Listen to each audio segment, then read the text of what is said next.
Hi everyone, I'm back again. Yesterday I did a video about fear. I posted a video about fear and how to manage it, and because there are so many tools and techniques, I think I'm going to do like a series of fear and how to manage it, and then eventually talk about the tools and various techniques that I personally have used in my life or have seen others use and they were helpful. Maybe they can help somebody. So again, yesterday we were talking about that fear is a messenger, and it just tells you that something is wrong. Something is not wrong with you, but like something is not in alignment with your true character, like your true self. Imagine your true self in that moment where you are completely taken by the moment, like when you're drawing, if you are into arts, if you're dancing, if you're a dancer, if you sing when you're a singer, like there is no time, no space, you're just completely engaged fully, and you don't notice a lot of other things that if you were bored or not taken by the moment, you would notice. Like everybody knows what that is. I just have like, I'm not sure if I explained it properly, but that's the moment where that's your true alignment. Like naturally, humans are supposed to feel like that all the time. But of course, we are here on Earth, which is a tough school, and we have chosen to come here to practice our skills of, let me see how I can grow more, which is fantastic, like it's fun, but it can get very, it can get very harsh. Earth wasn't never supposed to be this harsh. Like it was, yes, we wanted to experience physical reality. We decided it up there in the clouds, in the 99, whatever you want to call it, heaven, God, anything you want to call it, it works. Before when we were just souls, and then we decided, let's try this physical experience, so we get to grow and we get to expand. So that's how the universe expands. It's like through beings that do these things, like they go on planets and they kind of grow and expand. That's how God made it. Very creative. So at least that's my point of view. Of course, you don't have to buy into this or anything like that. Everything I say here is always about my own view, my own experience, my own life, my own. And if it resonates with someone out there, that's great. If it doesn't, just take what you want, and leave the stuff that doesn't work for you for somebody else, or you just don't bother with it. So, yeah, again, like coming here was a tough decision. I mean, when we made the decision, I'm sure to say, yay, let's go to Earth, let's see how that goes. And then when we got here and we forgot about who we were, our connection to God and our the godly part that we all have, we forgot about that part to experience this reality. We also grew up with very negative beliefs sometimes, or less negative beliefs in general, that our parents spoon-fed us when we were little. Like together with applesauce, they also gave us, you are worthless and you don't deserve attention today because I am angry, and today you deserve attention because I'm okay. And that made us feel like, okay, sometimes I can be loved, sometimes I'm not able to be loved, so I'm just going to shut down emotionally with everybody so I can protect myself. This is just a general scenario, but kind of how things could go for some people. Like is the possible and probable scenario. So fear was given to us to tell us that something that we are doing or something that we are believing about ourselves is not in alignment with that godly part that we all have inside of us. God made us to feel loving and caring and altruistic and like without any we can live without any suffering. 100%. Challenge, yes, is always there because that's how we grow. But challenge can be taken like, oh yeah, this is a great challenge. Let me do this. Let me try this so I can grow. It can be done in a conscious way, like knowing I'm gonna get something out of this, and that's how you switch your brain thinking, like you're thinking, when you decide everything that happens from now on in my life, it's something that's going to teach me something. Like I'm going to get out something out of this. And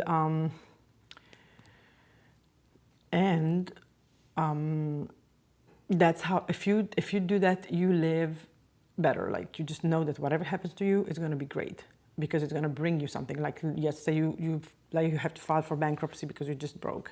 I think that's one of the worst things that can happen, or getting a cancer or something like that. If you stay in a positive state of, I'm going to get the best out of this, you eventually will. And even just the experience is going to be a better experience. Instead of being panic, oh my God, what do I do? I'm completely out of control.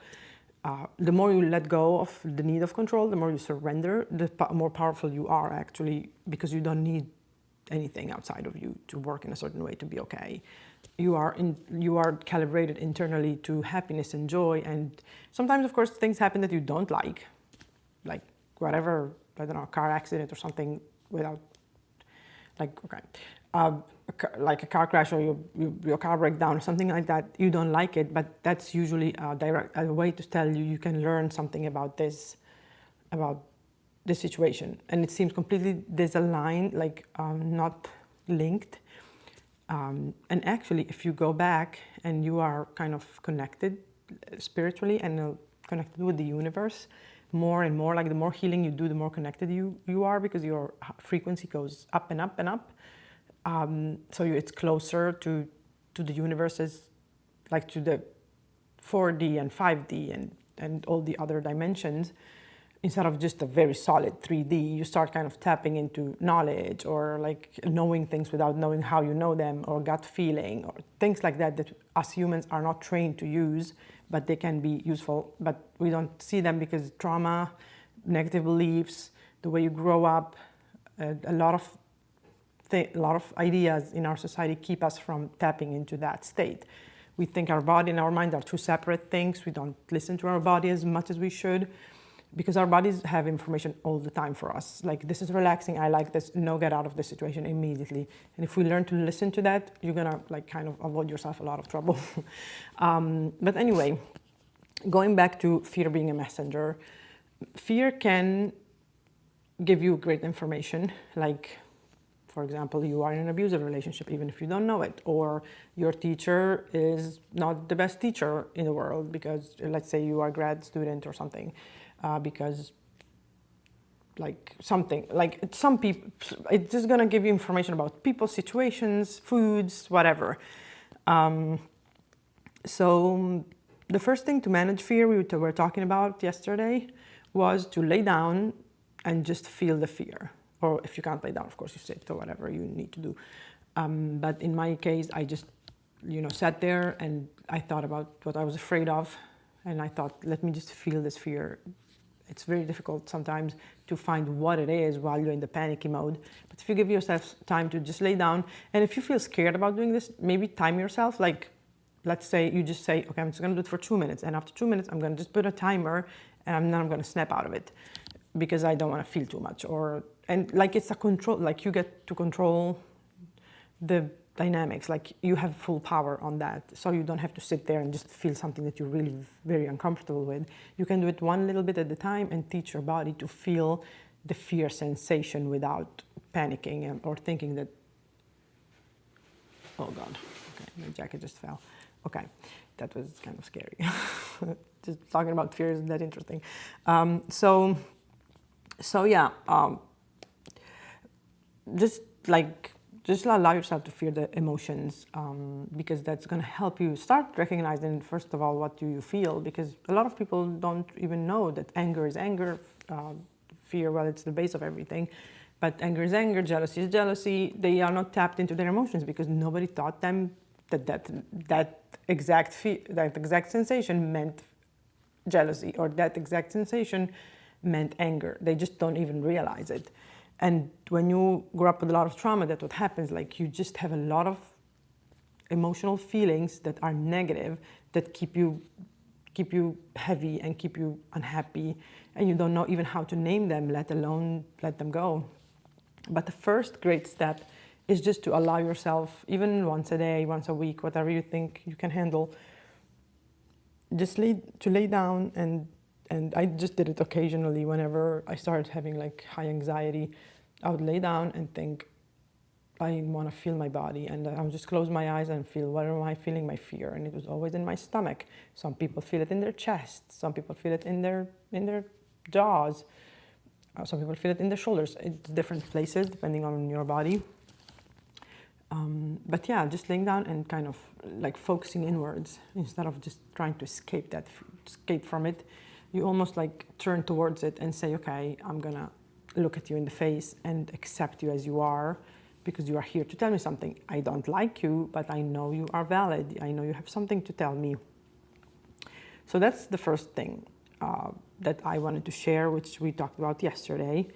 And the other tool that I found helpful, which I don't do it 100% of the time, but I'm getting better at it, and I want to get better and better at it. But it's been extremely helpful, and that's one of the reasons why I want to share it, like as one of the first tools that I've been using, is to slow your body down.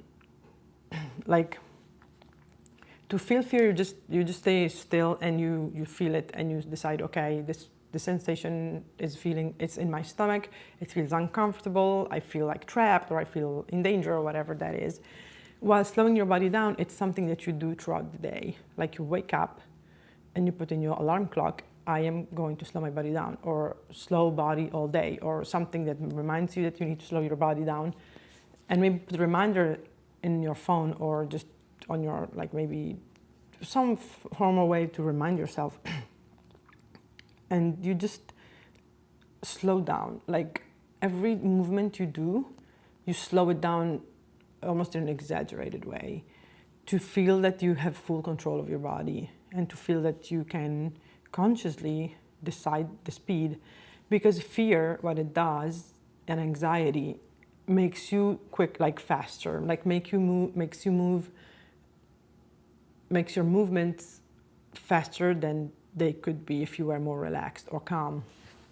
And that is what you want to retrain your body to do. You want to retrain your body to be calmer and more present and slower in the environment. So whatever you do, let's say you go grab coffee at Starbucks, like as soon as you walk into the Starbucks, you say, okay, I am opening my door. Like, just repeat what you're doing. What I did for my own self, I would say to myself, I allow myself to open the door. I allow myself to walk in.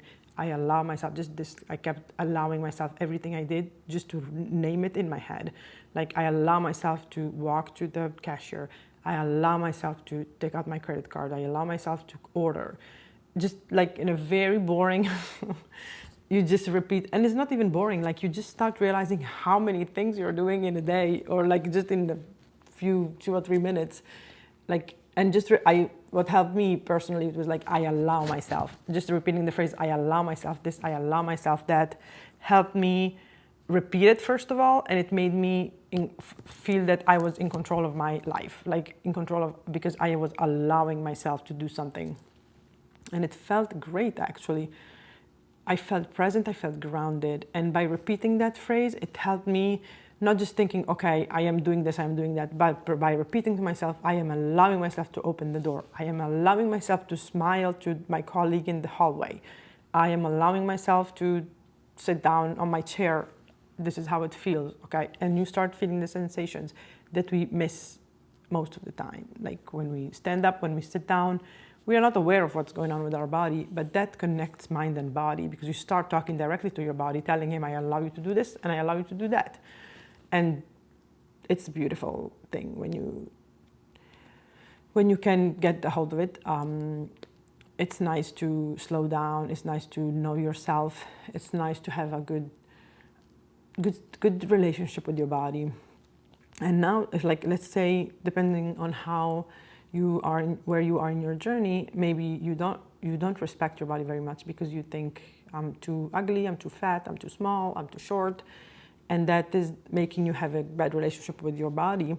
So even just going into that and kind of healing that part, it's going to help you have it more, like you can do it easier. Like you can relate to your body and tell yourself that you allow yourself to open the door or to do whatever you need to do in a more calm, like in a more connected way. So at first, if you've never done something like that and your relationship with your body is very fragmented, then, which is a continuum, like you can be on any place on the line of the continuum. It could be very fragmented, it can be not at all fragmented. You have a great relationship with your body. It can be somewhere in the middle. So you just act accordingly. If it's very uncomfortable, this means you have to do some like work on your body that I can talk about at some other time. But yeah, just connecting. Then you have to start from like slower, like you can't just go into the day saying I'm going to open the door, because that could be triggering, because your brain realizes, oh, I have a body that's opening a door. I never had that realization. That's great, but it's scary, because now I'm realizing I have a body that feels ashamed or something because of some traumatized thing that happened in the past. So take it slow, don't put pressure. If you're on your healing journey, if you're not in a rush, you will get to enjoy it, and time passes anyway, so you might as well just be doing the work and seeing the results eventually, because the results will come as soon as you give yourself some attention, spiritually, mentally, physically, all the things. You will see differences in your life, and that's like a certainty. There is no way that you do the work and you want to focus more on yourself, and that reality is not going to shift towards something that you prefer with time. Okay, that was all for today, and I will see you guys next time.